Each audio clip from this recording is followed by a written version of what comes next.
Our tradition teaches tolerance. Our philosophy preaches tolerance. Our constitution practices tolerance. Let us not dilute it. In powerful शब्दों को justice RF Nariman ने अपने lecture के and में coat किया। Justice ओ चिन्नप्पा रेड्डी के Bijoy Emmanuel case की ये लाइंस उनकी पूरी बात का सार थी, जो उन्होंने 5 दिसंबर को Ahmadi foundation first memorial lecture में बोली। ये इवेंट जो late chief justice AM Ahmadi की याद में रखा गया था, सिर्फ एक एकेडमिक डिस्कशन नहीं था। ये एक ऐसी बातचीत थी जो सेक्युलरिज्म, लॉ और जस्टिस के मुद्दों को लेकर गहरी सोच और डिबेट शुरू करती है। जस्टिस नरीमन का focus secularism and the Indian constitution पर था और उन्होंने बड़े ही दिलेर अंदाज में judicial decisions, specially the 2019 Babri मस्जिद जजमेंट को क्रिटिकली एनालाइज किया। उन्होंने ये भी कहा कि प्लेसेस ऑफ वर्शिप एक्ट 1991 को स्ट्रिक्टली इन्फोर्स करना जरूरी है, जो इंडिया के सेक्युलर फैब्रिक को बचाने का एक जरूरी कदम है। लेकिन क्यों ये कन्वर्सेशन इतनी जरूरी थी और क्यों सेक्युलरिज्म एक ऐसी बात है जो बार बार हमारे समाज में डिस्कस होती है? ये समझने के लिए हमें जस्टिस नरीमन के लेक्चर के नुआंसेस में घुसना होगा। Hydra heads. जस्टिस नरीमन ने कहा कि ये लॉ सूट्स एक के बाद एक हर जगह निकलते जा रहे हैं, जो मॉस्क और दरगाह के एग्जिस्टेंस को चैलेंज करते हैं। ये बस लीगल मैटर्स नहीं, बल्कि ऐसी स्पार्क्स हैं जो कम्युनल हार्मनी को आग लगा सकती है। उन्होंने कहा, we find today like hydra heads popping all over the country. There is suit after suit filed all over the place, not only concerning mosque but also दरगाहs। उन्होंने कहा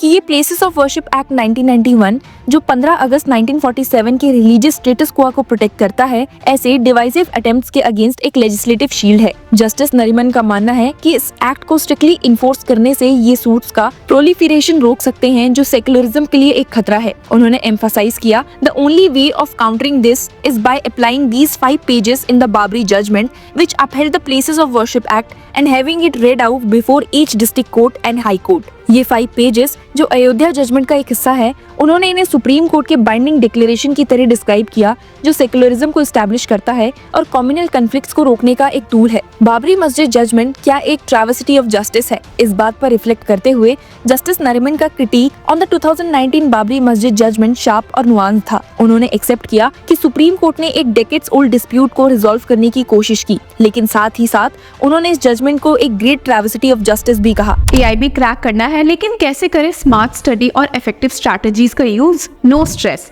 हम लेकर आए हैं आपके लिए एक अल्टीमेट सोल्यूशन। लॉ चक्रा के साथ आपको मिलेगा टॉप नॉच टिप्स और proven techniques specially for AIB और advocate on record Nishant Verma के इनवैल्यूएबल इनसाइट्स के साथ 7 दिसंबर को हमें ज्वाइन कीजिए हमारे एक्सक्लूसिव वेबिनार में, जहां आपको मिलेगा ओपन बुक एग्जाम का सही तरीका और वो सब कुछ जो आपके AIB प्रिपरेशन को बूस्ट करेगा। हर क्वेश्चन का जवाब, लाइव इंटरैक्शन और एक्सपर्ट से अपने डाउट्स क्लियर करने का एक मौका। AIB टफ तो जरूर है, लेकिन राइट गाइडेंस के साथ ये अचीवेबल है। 7 दिसंबर को हमें ज्वाइन करिए और अपने सपने को एक और स्टेप अपने करीब लाइए। Register now. आपको याद होगा कि कोर्ट ने डिस्प्यूटेड 2.77 एकड़ अयोध्या लैंड को राम टेम्पल कंस्ट्रक्शन के लिए दे दिया, जबकि डेमोलिशन को एग्रीशियस वायलेशन ऑफ लॉ डिक्लेयर किया गया। जस्टिस नरीमन ने रिपारेशंस के कॉन्सेप्ट पर सवाल उठाए और कहा, every single time it is the Hindu side which has done something contrary to the rule of law. For that, reparations have to be made. What was the reparation? One would have thought they would rebuild the mosque, but instead they said, we will give them some land to build a mosque on their own. In my humble opinion, it was a great travesty of justice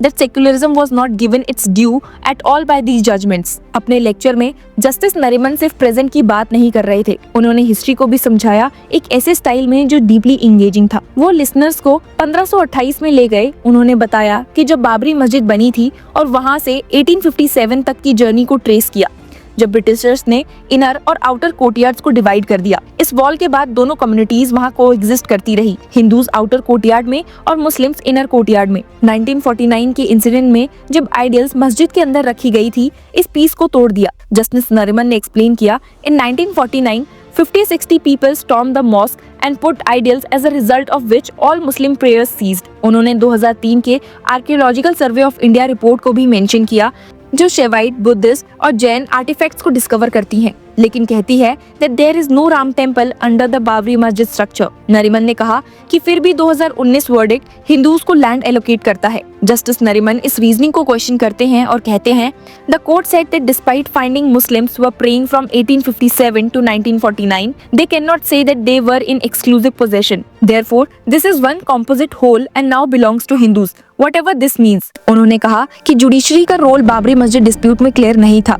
और justice Nariman ने इस पर भी सवाल उठाए। उन्होंने 1992 के इस घटनाक्रम से लेकर 2020 के एक्विटल तक की चेन ऑफ इवेंट्स को डिटेल में डिस्कस किया। नरीमन ने एड्रेस किया कि बाबरी मस्जिद का दिसंबर 1992 में तोड़ा जाना एक ऐसी घटना थी जो सुप्रीम कोर्ट के शब्दों में shook the secular fabric of the constitution of India थी। इस डेमोलिशन ने भारत की राजनीति और सामाजिक समर्थन पर डेकेड्स तक प्रभाव डाला था। इस केस में एल.के. अडवाणी, कल्याण सिंह, मुरली मनोहर जोशी और उमा भारती जैसे बड़े नाम शामिल थे। लेकिन सितंबर 2020 में लखनऊ की एक स्पेशल कोर्ट ने इन सभी को एक्विट कर दिया, यानी सभी इल्जामों से रिहा कर दिया। स्पेशल कोर्ट ने कहा कि सेंट्रल ब्यूरो ऑफ इन्वेस्टिगेशन कोई भी कंक्रीट एविडेंस पेश करने में फेल हुई है जो ये साबित कर सके कि डेमोलिशन एक कॉन्स्पिरेसी थी। ट्रायल में एक्यूज पर इंडियन पीनल कोड के सेक्शंस 147, 153A, 153B, 295, 295A, 505 के तहत इल्जाम लगाए गए। साथ ही सेक्शंस 149 अनलॉफुल असेंबली और 120B क्रिमिनल कॉन्स्पिरेसी भी शामिल था। लेकिन कोर्ट ने कहा कि साजिश होने का कोई एविडेंस रिकॉर्ड पर नहीं था। जस्टिस नरीमन के शब्दों में, आफ्टर एक्विटिंग एवरीबडी, ही जज retired and was made UPA Lokayukta in the state of UP। This is the state of affairs in this country. Justice Nariman ने डिटेल में एक्सप्लेन किया कि डेमोलिशन के तुरंत बाद 2 FIR रजिस्टर की गई थी। FIR 197 ये उन कार सेवक्स के खिलाफ थी जो मस्जिद तोड़ने के लिए आए थे, और FIR 198 ये बीजेपी के सीनियर लीडर्स जैसे एल.के. अडवाणी के खिलाफ थी जो एलिजली कार सेवक्स को उकसा रहे थे। उन्होंने बताया कि ये दोनों FIRs 25 साल तक पेंडिंग रही और इन पर कुछ भी सब्सटेंशियल नहीं हुआ।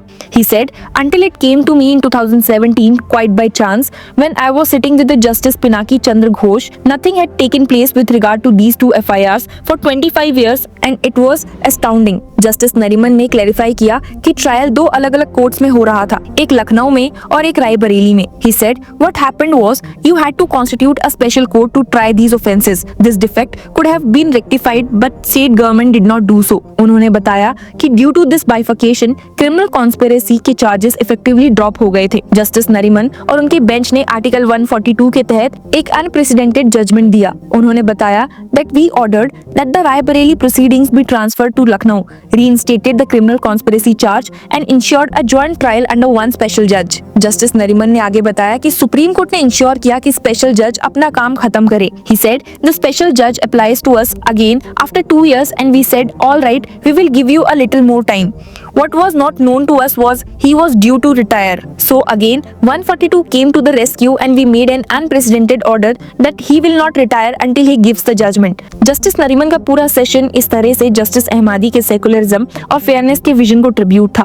ये लेक्चर सुनने के बाद आपको क्या लगता है कि क्या भारत सेकुलरिज्म और रूल ऑफ लॉ को चूज करेगा या कम्युनल फोर्सेस इसको स्वे कर जाएंगे? ये तो वक्त ही बताएगा। लेकिन जस्टिस नरीमन का लेक्चर हमें याद दिलाता है कि स्टेक सिर्फ लैंड के लिए नहीं है बल्कि भारत की सोल के लिए भी है। Stay tune with law chakra for more legal updates.